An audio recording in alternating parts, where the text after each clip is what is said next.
comédiens. Ceux qui connaissent mes sœurs, tous c'est des comédiennes. À la base, notre maman, qui est ma mère, elle avait ça. Et je me dis, si ce n'était pas ma mère, je n'aurais jamais dû faire ce métier parce que j'avais un penchant pour le foot.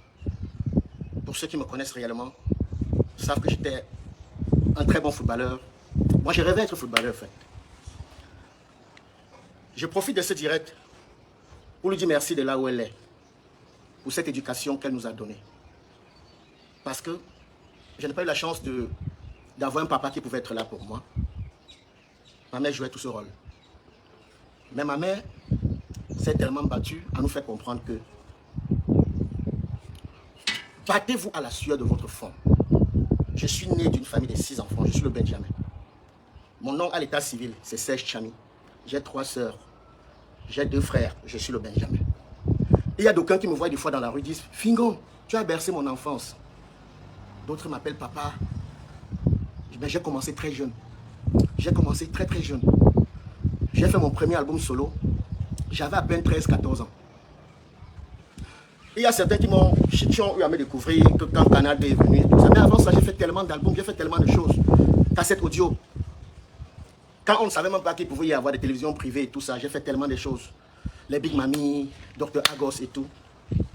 Quand j'avais décidé, mais j'étais dans la vie active, ma maman m'avait dit une chose. Fiston, ne cède jamais à la facilité. Ne cherche pas à faire ce que tu ne connais pas. N'adhère jamais à une réunion quand tu ne maîtrises pas les rouages. Le démon, quand on deal avec le démon, on ne met pas long. Tout acte que tu signes avec le démon ou le diable, ça ne fera pas long. J'ai dit, maman, tu peux compter sur moi parce que auprès de toi, j'ai vu ma maman se battait tellement pour nous nourrir. Elle a vendu de la viande. Elle a tout fait. Et moi, avant que je ne sois dans ce métier qu'aujourd'hui tout le monde connaît, Fingon, j'ai tout fait dans ma vie. J'ai poussé. J'ai fait le porto au marché central. J'ai vendu des journaux. J'ai vendu des arrachés. J'ai vendu la cigarette. À l'époque où on mettait les caisses de cigarettes carton là. J'ai veillé dans des bars parce que je cherchais des capsules gagnantes pour aider ma mère à pouvoir payer ma pension. Voilà pourquoi à un moment j'ai dit à ma mère, laisse-moi me battre. Et voilà pourquoi jamais, moi, je ne vais jamais adhérer à la facilité. Jusqu'à ma progéniture, ils sont là. Comme un jour, que ce soit ma progéniture qui songe à la facilité, je voudrais que le Seigneur de là-haut et ma mère de là où elle se trouve puisse frapper de la plus forte des manières. Maintenant, s'il s'agit de moi, maman, même en pensée, punis-moi. Je n'ai pas dit adhérer, penser seulement. Penser donc, songer. Il faut que je sois puni de la plus forte des manières. Vous allez vous rendre compte. Je travaille comme un fou. Je me bats tous les jours comme le premier jour dans ce que je fais. Ceux qui sont avec moi, qui travaillent avec moi, peuvent vous le dire. Je ne dors pas. Je dois toujours me battre à innover. Je dois me battre à produire quelque chose. À peine je dors sur mon lit, à peine je suis chez moi. Là, ça fait 2 semaines que je n'étais pas chez moi. Je suis arrivé là tout à l'heure. Pendant mes moments de galère, je n'ai jamais reçu autant de restitutions. Après ma carrière, avec tous les élites, donc Safaria, Président Job, Kanye Kondom, j'ai décidé de commencer à faire mon équipe à moi. Au départ, quand j'ai fini avec l'émission Clic au Clap, où j'interprétais des chansons et tout, les persécutions ont commencé. Quelqu'un qui disait, ah, il doit être bébé, il est ceci. Il y avait tout, mais ça ne me disait rien parce que je savais comment je me battais. Pour ceux qui me connaissent, j'aime me faire des clips dans des poubelles. String même j'ai porté. Quand on partisse avec le diable, on n'a pas besoin de donner autant comme je le fais. Et ceux qui adhèrent ne mettent pas long. Ne mettent pas long. Professionnellement parlant, je suis bientôt à 30 ans de carrière professionnelle. Et tous ceux avec qui j'ai cheminé sont encore là. J'ai fait tellement d'albums. À mon actif, j'ai reçu autant de prix. J'ai dit Seigneur, merci. Et je vais profiter par ce direct pour remercier mes lampadaires pour tout le soutien qu'ils m'apportent, pour toute la force qu'ils m'apportent. Je vais vous dire merci. Quand je faisais des imitations, j'avais dû mettre sur pied une équipe appelée Intervention Rapide. C'est avec eux que j'ai fait les grippes aviaires, les mafoulis et autres. On a eu la chance d'aller faire une tournée, c'était en Russie. Et il y avait Len Dagobert, aujourd'hui qui est chanteur professionnel, qui est là. Il y avait Yannick Mabola, aujourd'hui marié parce qu'il était resté en Russie. Len Dagobert également était resté, mais il a fini par rentrer. Et il y avait le général Vances, que je l'appelle bien dosé aujourd'hui. Quand nous sommes allés en Russie, ils m'ont dit, Père, laisse-nous rester. Quand ils sont restés, ils ont vu que ce n'était pas facile. J'ai dit, si c'est chaud, les gars, rentrez. Mais sauf qu'il n'y a que Vances qui est rentré. Il était seul, maintenant j'étais coincé. Je lui ai dit, cherche quelqu'un avec qui qui peut combler les autres. Voilà comment, un soir, il est venu avec, je l'appelle Simon, aujourd'hui devenu Motapenda, qui est mon fils, au même titre que l'amiral Tolé, au même titre que le général Vances, et que dans leur vie, je joue le rôle de grand frère, père et tout. J'avais instauré un système au sein de mon écurie. Quand je pense que tu peux déjà cheminer seul, tu te détaches, tu fais ta troupe. Parce que quand un enfant grandit, il doit sortir de la maison. Si le père accepte aussi vieillir, voilà un peu comment je fais. Il y a des fois, des gens me disent, où est passé tel, où est passé... Non, ils sont là. Tout le monde est là. Et alors, auprès de ces enfants, je suis le père, je suis la mère. Je fais tout ce que je peux pour leur donner l'amour, plus que l'amour d'un père. Pour votre bonne gouverne, défaut premier, qui est le défaut premier, si aujourd'hui, il peut avoir un véhicule, c'est Phil Contrat là que je suis. Parce qu'il en avait besoin. Il m'a dit, j'ai besoin. Voilà comment c'est battu. Il a pu avoir ça. Je me bats comme je peux pour apporter ce que je peux à ces enfants-là. Mais ce que vous ne savez pas, dans l'écurie, tout le monde tombe malade. Beaucoup de gens sont tombés malades, vous n'avez jamais été au courant. Moi, j'ai été plusieurs fois malade, je vous le dis aujourd'hui. L'amiral Tolé a été plusieurs fois malade. Bien dosé a été plusieurs fois malade. Nikushwe, malade. Mais sauf que, on ne se sentait pas obligé de venir sur la toile. Motapenda n'est pas malade maintenant. Ça fait beaucoup de mois que mon fiston ne se sent pas bien. Moi, seul et le Seigneur savons comment on se bat pour qu'il retrouve la santé. Ça fait 18 ans que je suis avec cet enfant. 18 ans. Donc c'est mon fils. Avant mes enfants, il est considéré comme mon fils. Je l'appelle toujours mon premier fils. Au même titre que bien dosé. Parce que ça fait 18 ans que nous sommes ensemble. Sur la pluie, sur le soleil, je suis avec ces enfants. Que je vais n'importe où. Si j'ai dormi dans un hôtel 5 étoiles, ils dorment là. Si je mange, ils vont manger. Depuis un moment, je ne sais pas ce qui s'est passé. J'y est allé sur la toile. Parce que les Camerounais, ils ont un problème. Certains vivent avec la haine. Une haine atroce. Une haine pas possible. C'est quand l'enfant se rétablit, est en train de retrouver la santé, que ça se répand partout. Il est malade. D'autres sont allés jusqu'à poster qu'il est décédé. Pourquoi vous faites ça? Vous faites ça comment? Vous faites ça comment? Maintenant, je vais m'adresser à ceux gens qui profitent du net et faire du n'importe quoi. Je vais commencer aux charlatans du Cameroun. Parce que là, avant, c'était des charlatans des églises réveillées. Le système a changé. Il y a des charlatans à nos jours, tu es même en santé, ils te font croire que tu es malade. Ils ont les petits œufs avec les lézards là qu'ils attrapent. Et je ne sais pas. Tout de suite, quand ils t'ont dit que tu es malade, voilà comment est-ce qu'ils prennent le... Ils tapent sur ta tête, tu vois les lézards, tu vois machin, ceci. Ils ont essayé plusieurs fois à détruire mon écurie. D'autres sont venus me voir. Est-ce que c'est tel enfant veut te tuer? J'ai dit non. Jamais.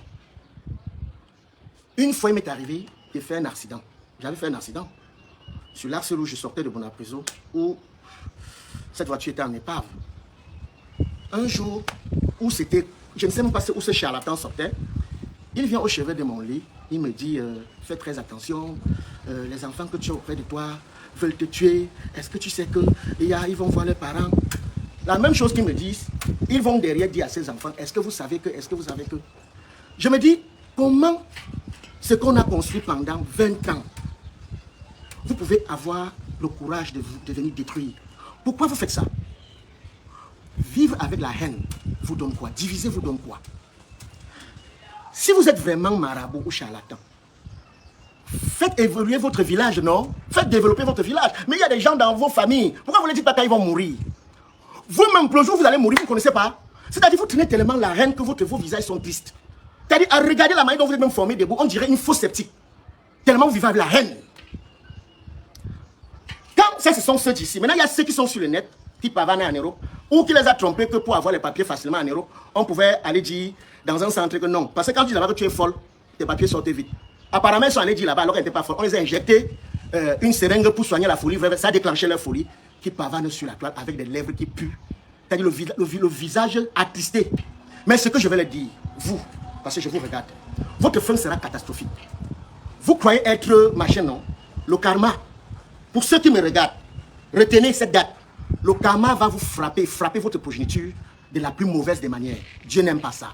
Il y a quelqu'un comme vous qui était aux États-Unis, et à son âme. Il ne prenait que pour la haine, pour la division. Vous avez vu ce qui s'est passé. La même chose va s'abattre sur vous parce que vous en prenez aux enfants qui ne vous doivent rien. Comment se fait-il que vous qui estimez que vous avez des enfants, le seul héritage que vous pouvez laisser, c'est la malchance?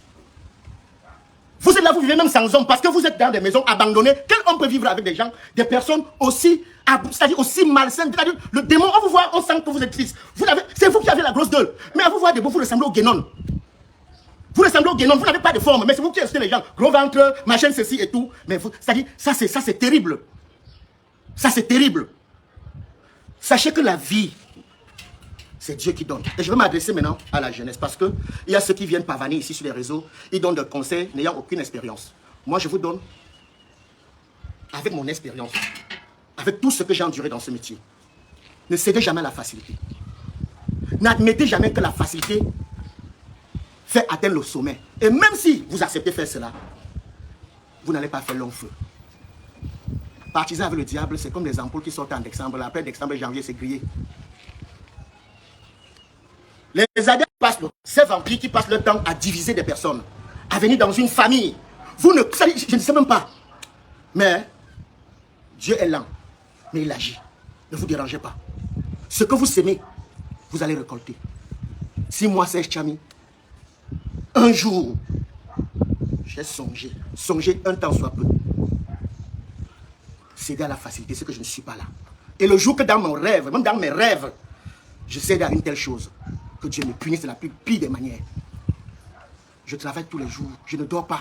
Demandez aux enfants avec qui je suis. Je me bats corps et âme pour nourrir ma famille. Quand vous s'aimez cette haine, est-ce que vous savez que nous, on a des enfants? Est-ce que vous savez qu'on a une famille? Si la folie vous embête, allez dans des maisons de repos, faites des soins gratuits. Mais vous êtes là, vous dites des choses horribles. Quand vous-même vous êtes horrible, vous dites faites des déclarations sans aucune preuve. Des fois même sans se brosser. Tu vois la pâte jaune qui a collé là. Vous n'avez pas le temps de vous entretenir. Parce que vous êtes là seulement à prôner pour le mal, à diviser les gens, à détruire les gens. La sorcellerie vous donne quoi? Qu'est-ce que ça vous donne? Si vous avez un don, opérez des miracles pour développer votre village. Opérez des miracles dans vos vies. Faites votre enfant trouver du travail, être des grands hommes demain. Pourquoi vos miracles ne servent qu'à diviser, à détruire, à prôner pour le mal? L'héritage de la malédiction que vous êtes en train de laisser à vos enfants, le moment venu, si ça vous loupe, eux vont retenir que tout l'héritage que notre maman ou notre papa nous a donné, nous a laissé, c'est la malchance. Et cette malchance, c'est vous qui aurez semé cela. Vous ne pouvez pas savoir le nombre d'années, comment je me bats. Vous ne pouvez pas savoir ce que jusqu'ici, j'ai déjà dépensé de mes poches, financièrement et en prière. Pour chaque membre de mon équipe, à chaque fois que quelqu'un soit malade. Ce n'est pas le premier à tomber malade, mon tapena. Là même, il est en train de retrouver l'équilibre. Ce n'est pas le premier à tomber malade. Vous savez ce que je fais pour ces enfants? Mais vous êtes des diables, vous. Vous êtes des démons. Vous êtes l'incarnation du mal, en effet. À une certaine époque, on nous laissait croire que le diable a des cornes et ceci. Mais ce diable-là, c'est attends, vous, c'est vous. C'est vous. C'est vous. Mais vous allez payer. Vous allez payer. Vous allez sévèrement payer. Je tenais déjà à rassurer ceux-là qui m'appellent, qui me disent comment va ton fils, comment va Mota. Par la grâce de Dieu, ça va. Et ça ne date pas d'aujourd'hui qu'il soit malade. Ça fait beaucoup de mois qu'il est malade.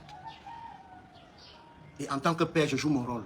Plus que mon rôle, pour qu'il retrouve la santé. Plusieurs fois, moi, je suis tombé malade. Plusieurs fois, Tolé est tombé malade. Plusieurs fois, Vinci est tombé malade. Nous tombons malades. Chacun peut tomber malade. Pendant la pandémie du coronavirus, nous, on travaillait matin, midi, soir, sans tenir compte des mesures barrières. Par la grâce, on était épargnés. Donc, si quelqu'un tombait ou succombait, ceci voudrait dire que c'est la sorcellerie. Là, devant ma porte, quand je suis entré dans ce quartier, on avait un sérieux problème d'eau. Je me suis battu par la grâce de Dieu. J'ai mis un forage. Donc, tous ceux qui viennent puiser de l'eau, là, le jour où un enfant va glisser, parce que le forage, c'est fingon. Il se casse le bras, c'est que c'est fingon. Mais pourquoi vous oubliez très vite comme ça? Pourquoi vous ne voyez pas tout ce que j'ai enduré de ma vie? Pourquoi, selon vous, je devrais être malheureux? Donc, je ne mérite pas la petite vie que j'ai, selon vous.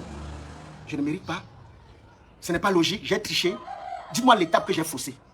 J'ai respecté tous les rouages de ce métier. J'ai fait des cassettes audio. Plusieurs albums audio. J'ai dormi sans manger. J'ai fait les radios où on ne me payait presque pas.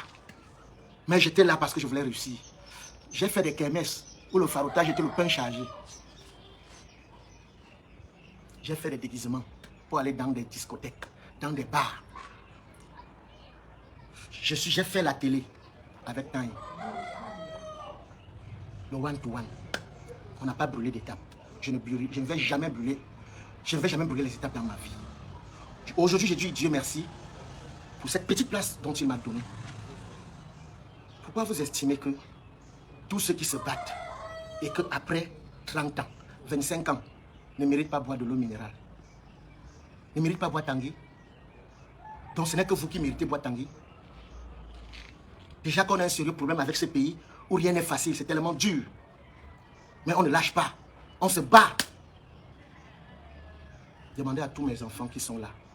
J'ai toujours répondu présent. Sur tous les plans, quand ils ont un souci.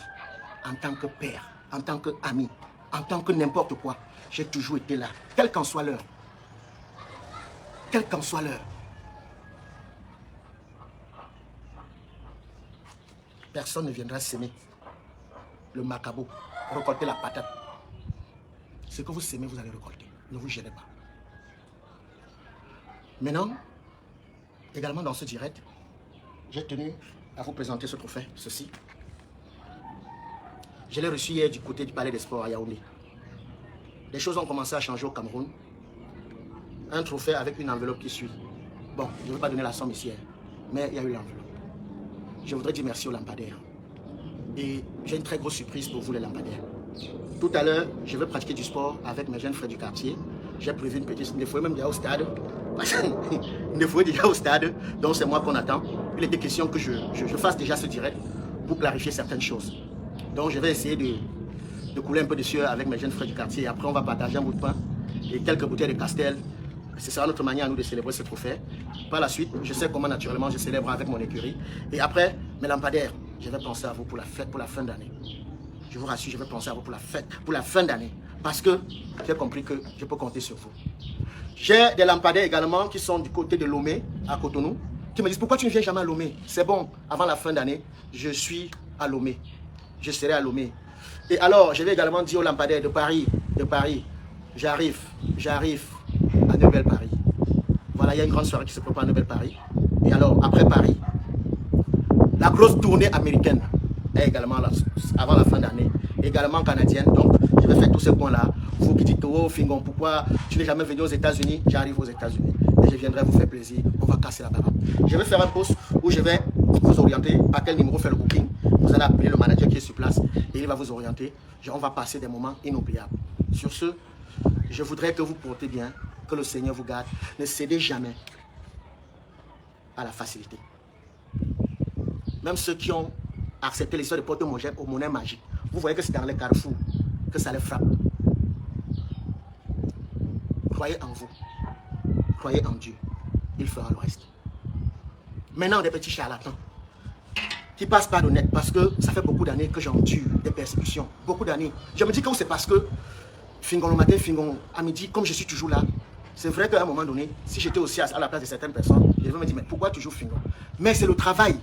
C'est le travail. C'est le travail. Dieu n'accompagne que nos efforts. Dieu n'accompagne que nos efforts. Et vous, qui adhérez au jeu des personnes en voie de disparition, je ne sais même pas comment ce genre de personnes, Dieu s'est oublié pour que la machine fabrique, crée ce genre de personnes et envoie sur terre. Faites très attention, soyez très vigilants, qu'on ne puisse pas vous distraire. Le monde est terrible, vivons seulement. Bien des choses à vous. Je suis le El Petit, Monumento Fenomeno Fingon Tralala, la Dougueda. Ciao, alias Papa Faro, président Faro. Prochaine